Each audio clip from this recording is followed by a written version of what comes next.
All right, guys, welcome back. We are doing the second movie for our couples therapy, where me and Brandi get together, watch a movie, and then we talk about it after we get through watching it. The first movie we did was back in the 1940s, the Philadelphia Story, and then we jumped. That was obviously Brandi's pick. My pick for us to watch was the movie Frailty, a Bill Paxton movie. I think this was the only one that he directed, that he was actually a pure director on. There may have been like a smaller other thing that maybe he played in or directed in. But with that being said, we're about to hop right back into it. See? Check the mic and make sure it sound right, boys.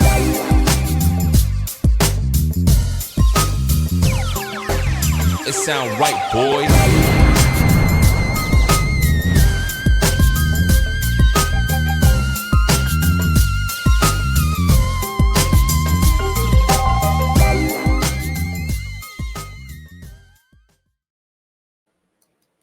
But all right, guys, we obviously are going to be talking about the movie, like I just said. You can see it in the background there.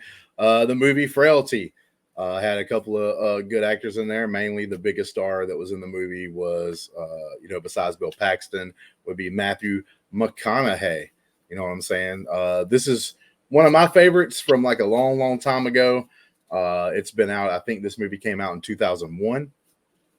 So it's been out for more than 20 years. But yeah, I kind of wanted to go back and like revisit it because I'm a big horror buff, but this isn't like to me a true horror movie. Yeah, it's got horror elements in the story. Obviously, there's things that are it's a dark story, but I wouldn't necessarily say it's horror. There's not really too much like jump scares in it. They don't for this to be a horror movie, the way it is and the kind of story that it told, you really barely get like there are things that are there that's not on screen because there is very little blood in this movie for all the things that happen in this movie that happens. So it's left to your imagination, which sometimes can make it worse for people when it's left to your imagination. Sometimes that imagination kind of can come up and creep up on you and get you. And this movie kind of does that a little bit. It's like what's happening. You know that man just got hit in the neck with an axe, but we didn't show it to you, right? And there wasn't a lot of blood splatter. There was like a little bit here and there, but it was not a very, very bloody movie and everything else. But before we kick into the main meat of it, I'm going to let Brandi say what her like initial thoughts after watching the movie is. My initial thoughts was, what is this crap? I'm sorry. It was weird. It was very weird, and it was just weird. It was just, I tried, Justin. I know you really like this movie. I did not. It was not my taste. I was very confused by a lot of it, and I'm still wondering what the hell I just watched. But you do. Hey, look. That's why this thing is called couple therapy, because of this simple thing. It's like I love this kind of movie, and they don't even really try to hide anything.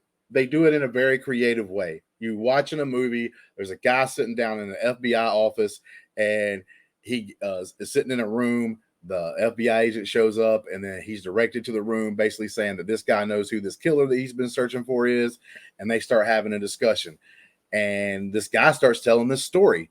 And this is one of the cool things that I think that I love. Reason why I love horror is because of the simple fact that like this movie starts out a little dark. You're like, okay, cool. This dude's searching for a killer. It started out, let me say, he got a phone call.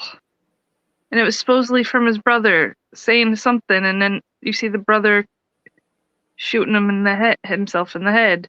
So right there, I'm like, okay, so what's going on with that? And then he goes to the FBI guy, and he's talking. He's like, I got to tell him the story of my brother and my family and all this stuff. And then his dad was a demon killer, and he was just killing these people. And the boys were, one was like, I see it. And the other one's like, you're killing these people. What are you doing? Like,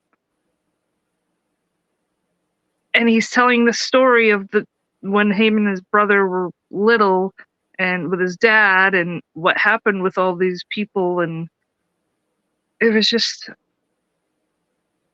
weird. It was just weird. But Right. So it didn't end the way that like it began. Like his brother never called them. His brother didn't shoot himself. He killed his so brother. he's telling the FBI agent that so they can start the story. This is one of those, like, so you see everything, it's right in front of your face, but the guy telling the story, Matthew McConaughey's character, is an unreliable narrator. Mhm. Because he starts it out like that so that like this cop will believe him as he's telling the story. He's doing it on purpose to like lead the cop in like a different way. Like you can't sit here and talk to an FBI agent because they're usually going to be pretty good on catching up on the details. So he had to throw the cop off a little bit. So like the little phone call, then his brother doing the thing or whatever, and then him going to get the body and everything else and saying that he buried it and stole like a ambulance and everything else was just all part of the ruse to get the FBI agent to start to believe him so that his story can check out and everything else. So, but yeah, so the movie goes on, but like this is one of the reasons why I love horror, because right here in the middle of this thing, before the dad, technically what a lot of times, a lot of people when they watch this movie for the first time thinks, oh, the dad's gone crazy. But up to that point, like with the story of the kids, it's like a cool little story about these two kids. Their mom died. The dad's actually a good dad. He's like taking care of them and everything. He eats dinner with them every night before they go to bed, and it's all this kind of stuff. And then this dad has a dream, and this, you know, and from there, that the story's like, oh, okay, so this is what it is, right? It's not this like, but for if you take that one part before the dad has a dream, you're like, oh, okay, cool. Like, oh, this is a cool little story about a dad raising two kids, you know, after the mom died. It could have went in any direction, but it goes in the direction of his dad having the dream. And as you're watching the film, like literally one of the reasons why I love this movie is because when that stuff happens and when the dream happens and when the dad goes and gets these like so-called magical items and stuff like that, and it's like, oh shit, like the dad's lost it. The movie was going to end by the son who didn't believe it killing the dad. Like right then and there, I knew that was going to happen. But in my mind, that's one of the things I thought that Bill Paxton did good in this movie. And the actors and stuff like that, and the way they told the story that I thought was pretty cool, was the simple fact that like I knew that. And one of the things I dislike about a movie is when I can guess it too soon. And in this movie, I was like, oh damn, like this ain't this. It still might be an okay movie because all the acting and stuff. And this is another thing we talked about when we watched the last movie. The kids were really good. Yeah. The kid actors in this movie were freaking fabulous. What happened to kid actors in the last like 10 to 15 years? Like, I'm pretty sure there are movies out there where the kid actors are pretty good, right? I'm just not thinking of one right off the top of my head in that period of time. But by God, in the Philadelphia Story, that child actor was amazing. And the two child actors in this movie was amazing. Like, you literally could have had a story that was mainly them on camera, not that much with their dad, just intermingling and stuff like that, but them telling a totally different kind of story. And I would have watched it and I would have liked it. So that kudos to those kids are in this movie, because like, man, it's like eye-opening when you see that. But to me, I was watching the movie, I was like, man, I already know how this is going to end. So I was kind of disappointed. But then as the movie goes on, I'm like, man, I don't know. Like, so it keeps going. And then what I think's happening happens. The son who doesn't believe all this stuff, that thinks his dad's gone crazy, does kill him. And I'm like, well, damn, I was right. But then I was like, wait. There ain't no way this movie is already over. There's more to the story. This ain't like an hour-long movie or an hour and 5 minute long movie. It's got some more minutes to go. So then I was like caught off guard, because I was like at first like, oh, what I thought exactly was going to happen was going to happen. It happened. Okay, it was an okay movie, not that great. But then I look at the time and I'm like, no, dog, there's other stuff. So the story continues, and then like this whole time you've been kind of like the wool's been pulled over your eyes as I've been watching this crazy dad, these two innocent kids getting affected by their crazy dad who has a crazy story about dreaming about an angel coming down and God coming and visiting and everything else. But then it turns out, no, that dude did see God. And it was kind of crazy to see because you don't see too many movies out there, right, that will put God, like most movies, if it has God in there or has like a, unless it's like made by some religious people or whatever, most of the time, if religion's in there, especially in this kind of movie, the religion becomes like a very bad thing, right? Like, God, this dude's crazy for even believing in God, much less thinking he's going to be a killer of demons, right? So like that's where your mind goes because so many movies will do that. They'll be like, oh, here's this priest, but obviously he's evil. He's just going around killing people and he's not a good guy. This movie flips that a little bit and it's like, no, dog. Like what the dad was saying, we thought he was crazy this whole time, was actually true. Like in the story, right? Like in this movie that we're watching was actually true. Like the dad was actually taking out demons and everything else. And one of my favorite parts in the movie is whenever he's telling the FBI agent, you know, right before he kills the FBI agent for doing what he did. But whenever he kills the FBI agent or right beforehand, and he's like finishing up the story and he's like, I've always believed. And when that kid, like it shows him as a kid watching his dad touch him. And then it goes through all the people that we saw that got killed, at least a couple of them, and what they actually did. They were like these very bad people. Like, you know, one of them was like a pedophile. So I'm like, the first lady was like, she killed somebody. The old man was like a pedophile. Yeah. So the lady was basically like someone who would like would go up to men and get them like, oh yeah, come on up to the hotel room. And then she would like kill them and take all their money. And then the other guy, especially, was like a pedophile. Bro, when I saw that shit, I was like, oh, damn, why did he kill Bill Paxton? Bill Paxton was doing the Lord's work. You know what I'm saying? I got upset. I was like, oh, he killed the pedophile. Look, I'm telling you, I hate pedophiles. So like whenever that happened, I saw that. Yeah, I was like, holy crap, baby. It's still wrong. Killing people, taking it into your own hands. Don't ever do that. Yeah, I agree with you ultimately. Right? But I will say, if there was some weird, because it's kind of like the movie Unbreakable, where you had Bruce Willis, that was like one of the best, most realistic superhero films of all time.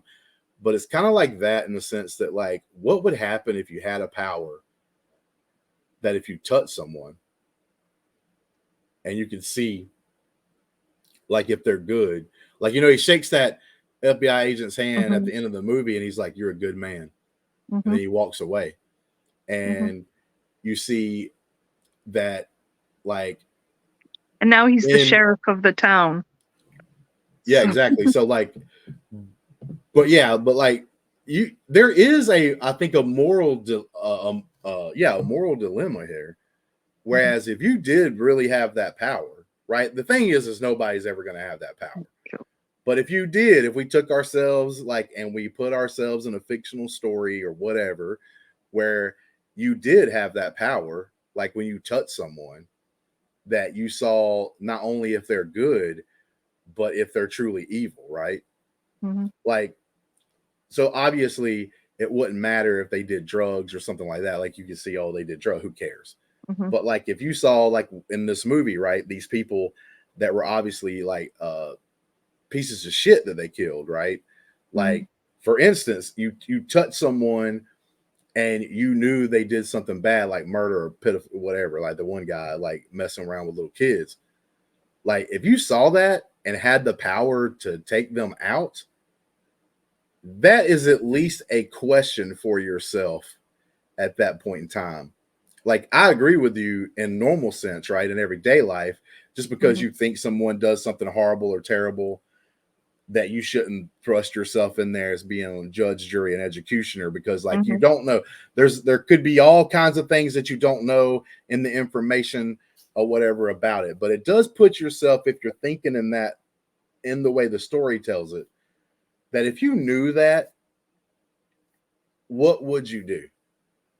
Like, it would be really difficult for me to have that kind of a power and be able to touch someone and know, oh my God, they've killed 3 kids, and not want to do anything. I mean, especially as a father, as my own, everything else, like that would probably touch me even harder because of that. But it'd be hard for me not to do anything. Now, most of us would do the right thing. Even if you had that power, you would go tell cops because, or something like that, right? You wouldn't take it into your own hands. But I don't know, man. That's going to be tough, especially with something serious like that. Like the woman, for instance, I would go to the cops. Like, I wouldn't try to do anything. But like that old man, I don't know if I could just go to the cop. I would be just so mad. Like, I just don't know if I'd be thinking clearly. Like, and that's the thing I think this movie brings up is like, what ifs, right? It's kind of like people always bring up the fact of, like, say, like, you're standing over baby Hitler and you somehow you knew what Hitler was going to become. Like, what would you do? This is kind of that moral dilemma of, like, what would you do if you could know? Like, if you knew, like, oh, this is going to happen. It's kind of like why I do fight against people that talk about Luke and why would he light up the lightsaber above Kylo Ren? Because he felt that Kylo Ren was going to become like his granddad and be Darth Vader and kill a bunch of innocent people. So there, for a second, he almost was like, man, I could end this right now. I could stop this from happening. I could stop millions of people from dying just from doing something. But ultimately, he chose not to, right? Like, that's what I'm saying.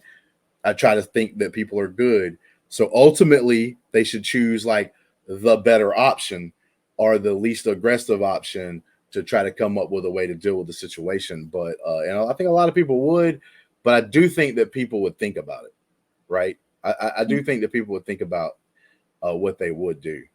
I don't think it's going to be open and shut. Oh, like I said, especially with the old man. Like, and I thought it was interesting in the movie where they didn't show, the last guy they got, the guy who like yelled at his girlfriend or whatever it was in the house, like, shut up, bitch. When, like, you notice how they didn't show what his bad thing was. And I'm like, they don't have to, because everybody knew. People were probably rooting for that guy to die. You know what I'm saying? Like, when they're watching a movie, because you already know from his actions, he was a piece of shit somehow. You already know he was whatever.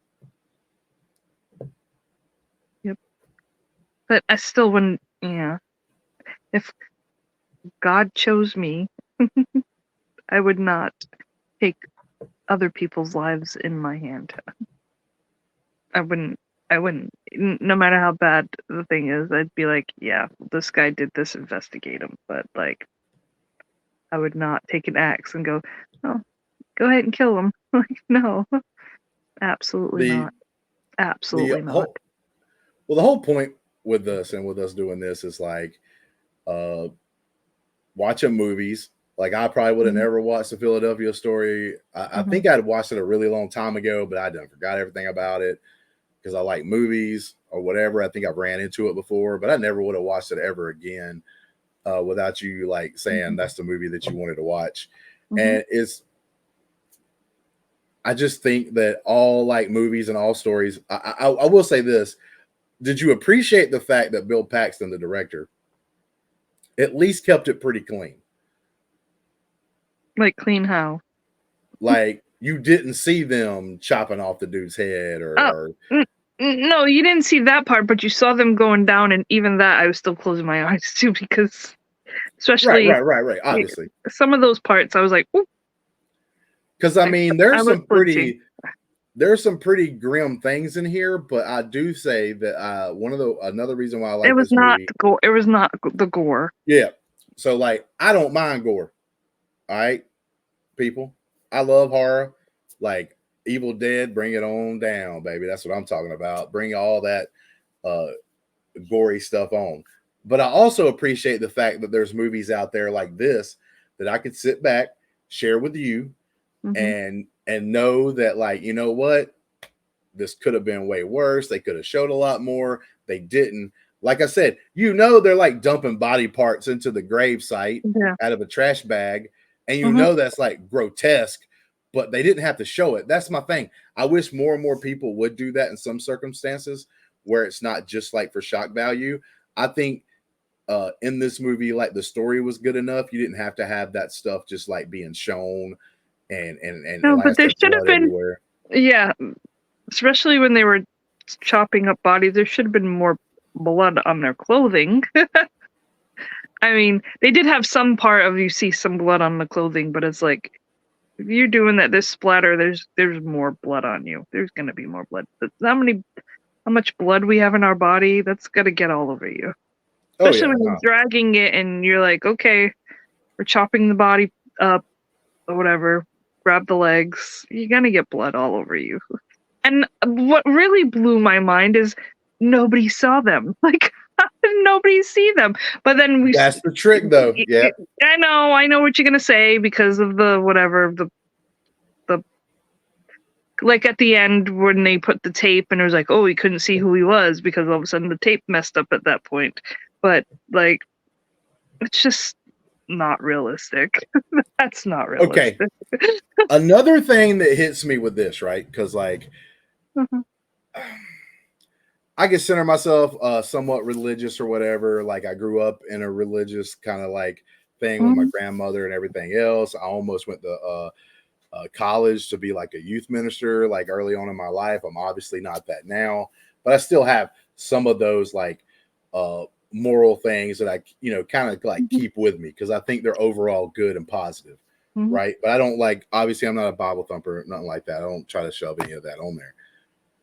But from that experience, I think another thing that's cool that kind of hit me with this movie that puts it up there for me is the fact of like what God, right? Like does miracles and stuff like that. And the fact that like people think, oh, well, he can like miracle this, miracle this, miracle this, miracle this, and miracle this, all these crazy things, right? Like you think about something big like parting the Red Sea or whatever, but that's not what I always partook from it. One of the best examples of this would be a story that I saw where this two people were arguing. One was for God, one was against God.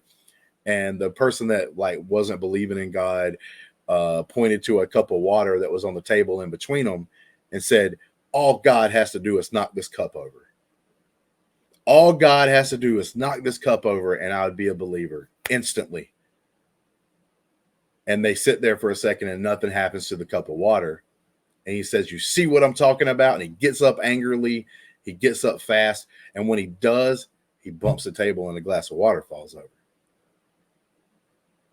Like, that was the whole thing to me, is like God may perform miracles or may do things in our lives, right? Whenever I was, going to church and stuff like that, my thought process was things like that could happen, but it doesn't have to be this big grand thing, right? That guy sat there and looked down at the water and like walked away. Still not true a believer at the point because he's trying to rationalize in the head, like, well, I'm the one that bumped the table. But in this thing, like there's this story about a guy who dreams of God coming down, doing all these things, but there's no crazy things. Like the stuff he finds but is it very wasn't ordinary. God, it was the angels. Yeah, well, an angel, but he also said God. God spoke to him, angel, sent a message from God, whatever. And he didn't go out and find like some crazy magical, like true magical weapon. It was just an axe. It was some gloves. It was a lead pipe, right? It was nothing special, like truly magical, but he was using them in this way. And it was this subtle thing. It wasn't like the super magical thing that was blocking them from being seen. I liked it because it was very subtle. It was like, oh, the tape messes up, so you can't see his face, right? While he's sitting in the FBI. This is also back in the day where it's an actual VHS, yeah, straight up VHS. This was done in 2001. Yeah, so this was done in 2001, but the story is held even earlier than that. So like, yeah, it's definitely back in the VHS tapes days. The FBI, their tapes messed up. Yeah.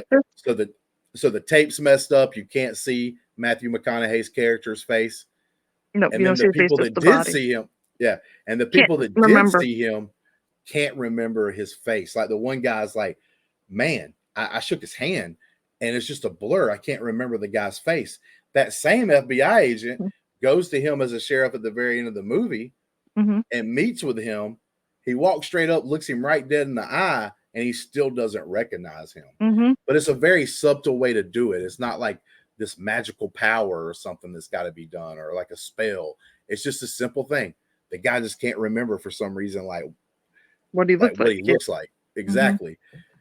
So I like how they did it. I like how they didn't like overdo like the God thing. There wasn't like, even when they did say the angel come to see him, it was like these weird kind of vision things that almost that looked real cheesy Very, to a certain point. very cheesy. Very. Yeah.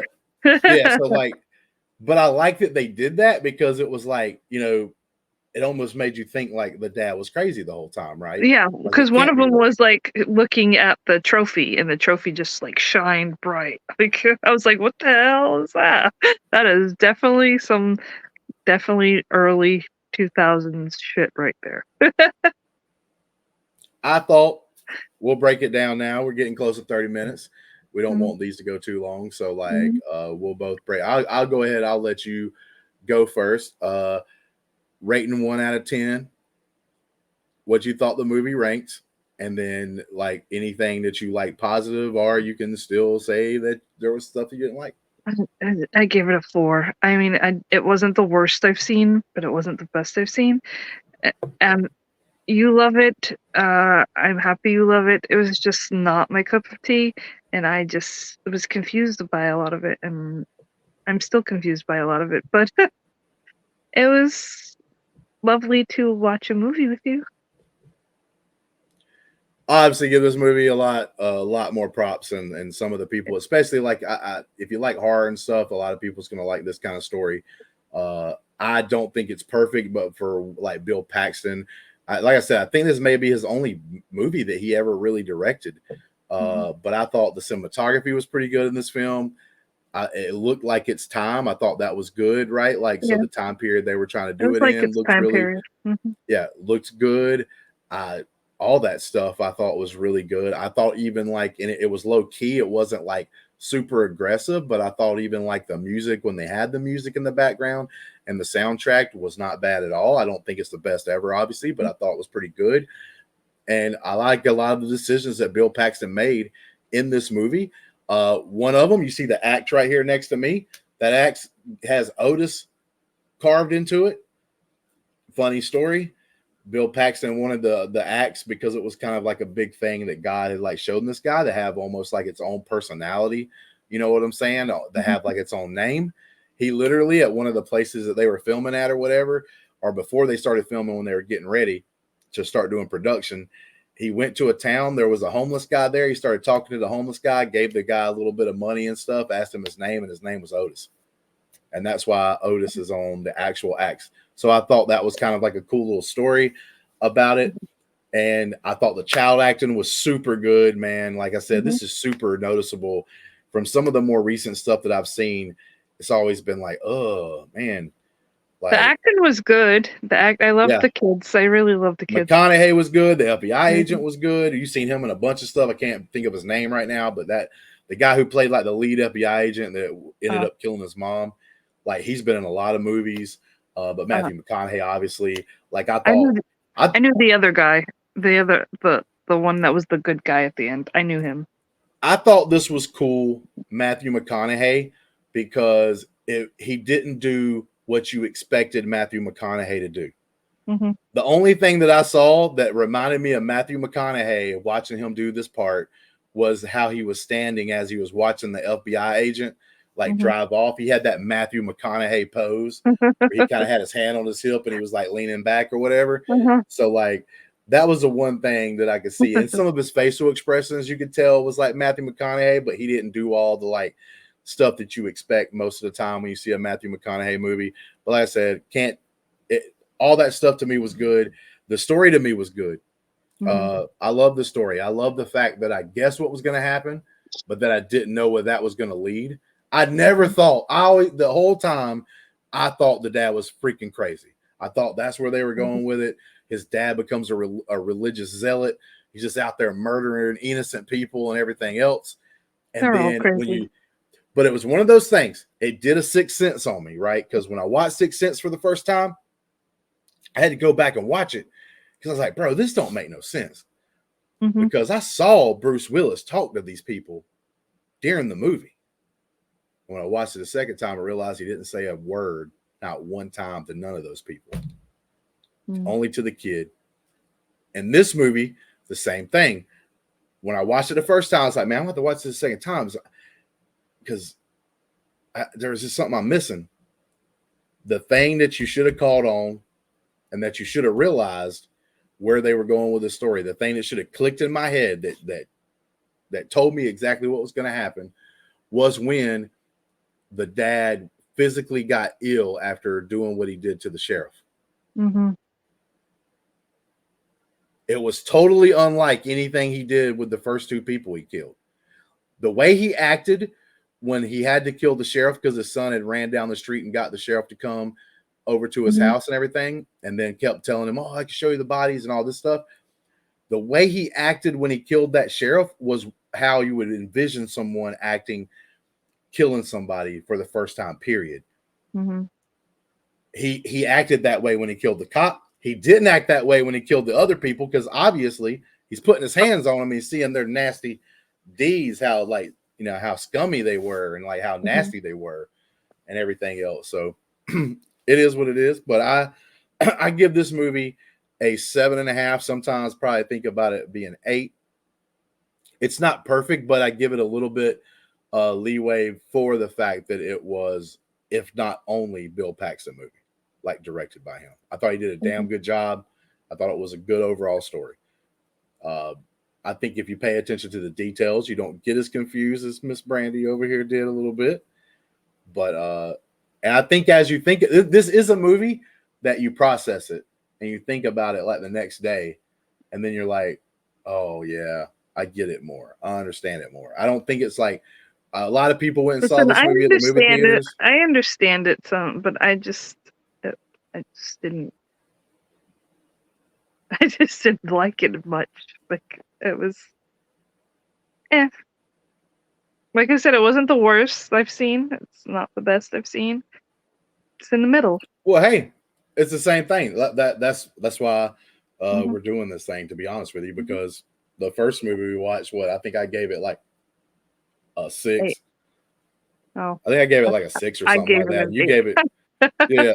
And the thing is because it's not, even though I thought it was good and I thought it was done well, and acted well and stuff. That's the only reason why I gave it like a 6. It's not a movie that I super enjoy because I don't care as much for like a story like that. But I can still look at it and go, hey, for the style of story they were going for, like this is above mid-grade for me because it was like for the style of story they were exactly. So like for the time period, for the style of movie it's not my style of movie. So like I'm always like, well, I can't give it a really high grade because I obviously don't enjoy it as much, but you did enjoy it. It was done well. No, it was done well. Like I said, it was acted well. Like I can still recognize that. I can go watch a movie that's not my style of movie. I said it was acted well. I just didn't. It wasn't my cup of tea, so it was a 4 for me. That's in the middle. This might be a hot take. You might be giving a hot take. Most of the people that I know that seen Frailty really like it. I ain't saying everybody thinks it's the greatest movie of all time, but they like it. Listen, I said it was fine. It was not my cup of tea. It was a 4. So like, it's not the worst. Like I could have given it 0. Like, but I didn't. Wow. It was a 4. The acting was fine, and I loved the.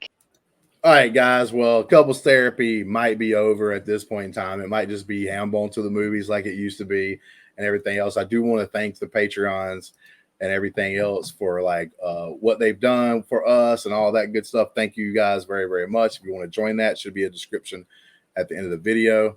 You're wrong. But, you're so wrong for that. That's messed up, man. Not for the Patreon thing, but taking me off screen. You're wrong for that. Hit that like and subscribe button as well, right? You can, and comment down below how wrong Brandi is. You get that. That's what we do here. You know what I'm saying? Tell Brandi how wrong she is about her grade on the movie. Not wrong. Well, that we'll see. Maybe we'll get some comments. You know what I'm saying? Maybe. We'll count them up. We'll count them up. Go ahead. Well, Watch the movie. Watch the movie. Yeah, well, go watch the movie, man. It's a great. I love this movie, and a lot of people I've talked to. But like I said, we always talk to people that like this kind of stuff that we like, and like I said, that's why I thought it would be interesting for me and Brandi to do this, because I love horror. Brandi don't like horror. Obviously, Brandi likes 1940s movies. I don't particularly dig them all the time.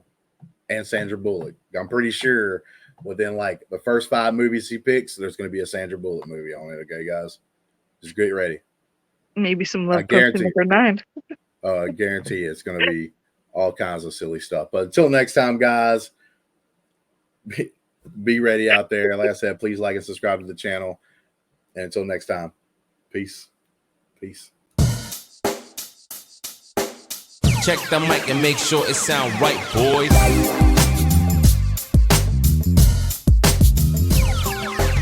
It sound right, boys.